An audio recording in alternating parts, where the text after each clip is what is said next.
All right, everybody. Just going to give everybody a little tutorial on how I set up my bobber dogging pole for steelhead. Everybody else probably do it different than I do, but this is just the way that I do it. What I've found works okay for me over the years. I like bait casters or spinning rods. It doesn't really matter to me. I can use either or. Doesn't really matter. Daiwa Tatula 200 reel with a Okuma SST 8.6, 8 to 17 pound, medium action, medium fast. I run 30-pound Beyond braid, and on my 30-pound Beyond braid I put one of these little nylon bobber stops up top. Then I take one of these rubber bobber stops and I put it below that. Excuse me. And underneath those bobber stops, I'm going to put one. Give me while I lick the line so I can get it to go through the bead here. I'm going to put one small bead.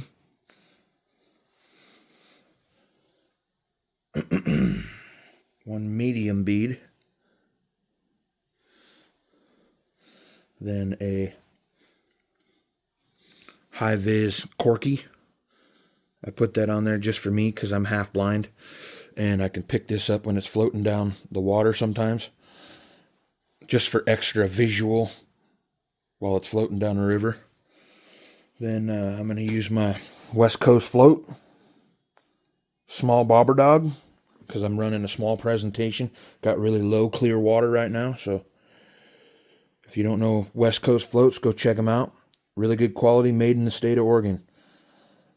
Love them. I don't use hardly anything else besides West Coast floats now. That's it. I'm going to put my West Coast float on there. Like that.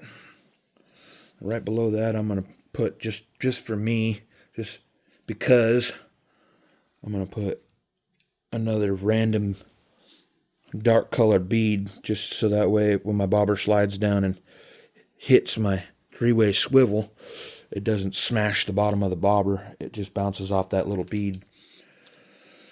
So now, I'm going to take my three-way swivel. Right. I like to run a uni knot on this, just because that I've found that it works really good. Doesn't tend to break on my braid. So I'm going to run it through. I'm going to make a loop, and then I'm going to wrap my tag end around the main line and around the loop 5 or 6 times. 2, 3, 4, 5. Fat fingers. 6. I'm going to pull that tight. Always wet your lines too. Then you're going to pull this down tight onto your three-way. Like that. And that bad boy should not ever come off of there. I mean, of course, with enough force, it'll probably come off of there, but that I found is one of the strongest knots that I've used. And I use a few different knots. Yeah. So now you got your bobber stops, your upper beads, your bobber dog and float, bead, and your three-way. Now I need to tie up a leader. I use 10-pound Maxima leader, especially when the water's nice and clear and low for steelhead. I can find my tail end here. I'm going to pull out about 36 inches, maybe a little bit more. I got a couple marks on my workbench here that I marked out it for 36 inches when I cut my leaders. So there's 36, maybe a few more inches. Cut that, Put the leader off to the side. Then, because I'm fishing really clear, low water, I'm going to use one of these Addicted Advantage bead hooks, number 3, small little guy. A fella down at Nestucca Sporting Goods turned me on to these little guys for when you're fishing low, clear water. They work really good with your small 10 and 12 millimeter beads. Slide that back in there. Put that down there. Now, oh, I'm bumping the phone now. There we go. You guys probably aren't going to be able to see this very well, but I'm going to tie myself a bait loop on this hook. My phone probably won't focus, but I'm going to slide the end through about an inch or two, and then I'm going to grab it, both the line and the hook at the back here. I'm going to wrap about 8 times because the hook's so small. 1, 2, 3, 4, 5, 6, 7, 8. Then I'm going to hold that end with my middle finger against my thumb, and I'm going to slide those up tight against the eye of the hook. Then I'm going to go down here, grab my other end of the line, and I'm going to put it back through, about an inch or so.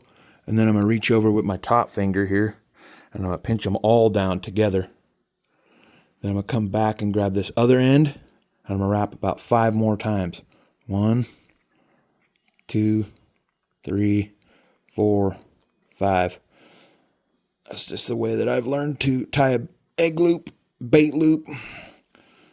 Works good for me, so that's what I do. Sometimes it gets caught up on your finger. You just got to kind of pull it around. Just like that. I don't know if you can see it, but here's your egg loop. You can snip your tail end off here.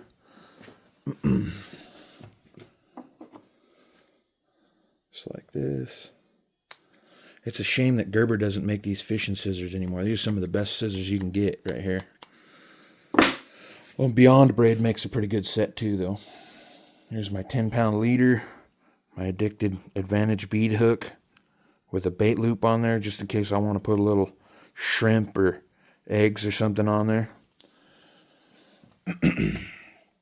Now, I'm going to take another one of these bobber stoppers, since I'm going to be running a bead. This is just the way that I've found to peg my small 10 millimeter beads. I'm trying not to make this video super long, but it's kind of a little bit of a process to getting one of these rigs set up here. Excuse my blind.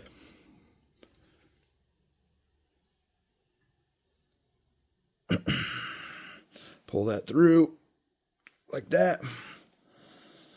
Pull it all the way down to your hook.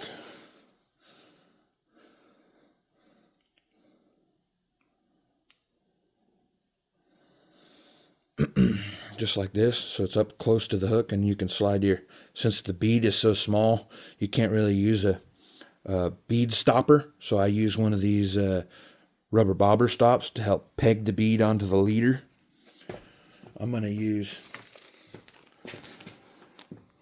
Rogue beads.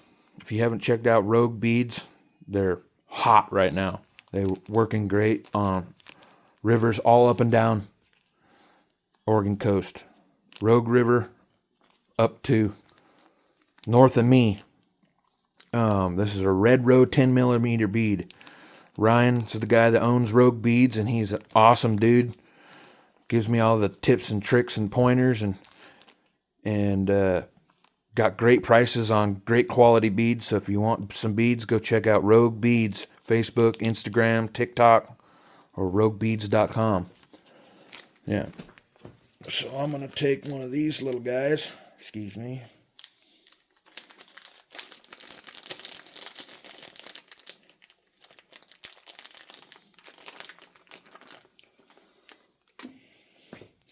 One of them little beads right there. I'm going to try and fish this little hook right down through the center of it as best as possible. Doesn't have to be perfect, but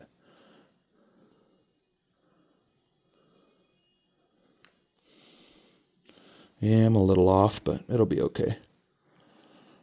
Then you want to slide this bead all the way down over your bait loop, over that bobber stop, and to the top. If I can get it. Sometimes I'll actually just slide the bead onto the actual bobber stop and just leave it on the bobber stop. Like, kind of like that. And pull it up about 2-3 inches. So yeah, there you go. You got your bead that's pegged onto your line. You got your bead hook. And you got 36 inches or so of leader. Then you're going to tie that leader to the end of your 3-way that you tied onto your main line. Just with a regular old fisherman's knot. The way I was taught to make a fisherman's knot anyway. Everybody does it different. You can do trilene knot. You can do fisherman's knot. You can do whatever. Clinch knot. Fisherman's knot. Everybody's got their own way of doing it. This is the way that I found works best for me. Quick and easy. Just twist it up about 7 or 8 times. And then I go back through both the eye of the 3-way swivel and the eye of the line at the same time. And I lick it. And I cinch it down. Yeah, that's pretty darn strong. Snip off my end.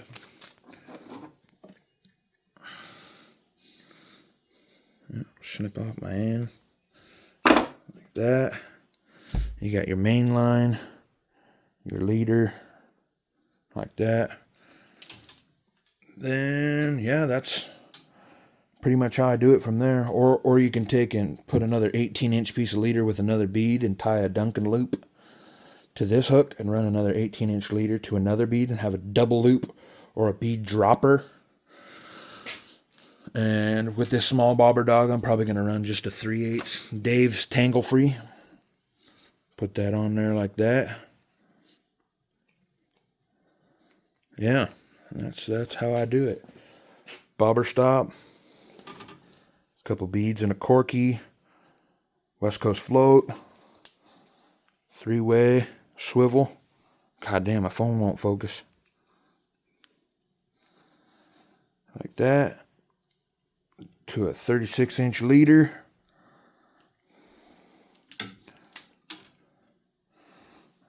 A Rogue bead, bobber stop, and an Addicted Advantage bead hook, number 3. Yeah, that's how I do it. Hope you guys catch fish. Tight lines. See you next time.